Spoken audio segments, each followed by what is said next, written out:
Akhlaq means behavior or conduct.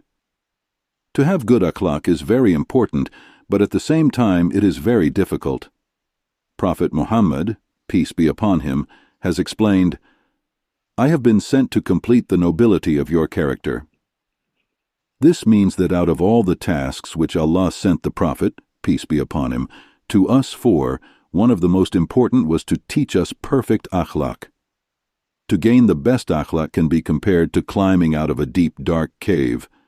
Imagine trying to climb out from a cave as deep as the world. In the cave, our eyes are useless. We cannot see anything. We have to feel our way with our hands. As we climb higher, we begin to see the light, and our eyes start to open. In the same way, when we try to improve our character, we take one step at a time, higher and higher.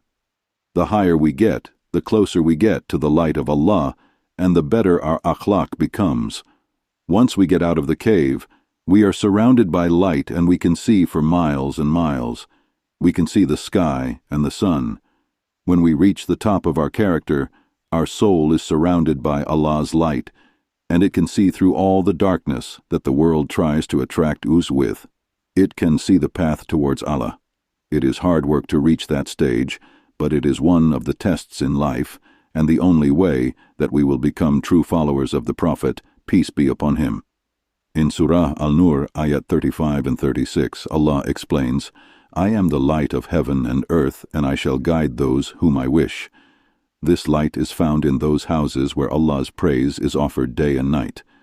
The people of these houses are such that nothing tears them away from the remembrance of Allah, and it is these people whom Allah will guide onto the right path. Light is there to guide us in the dark. What Allah is explaining us is that He will guide us with His light and will help us to climb out of the cave.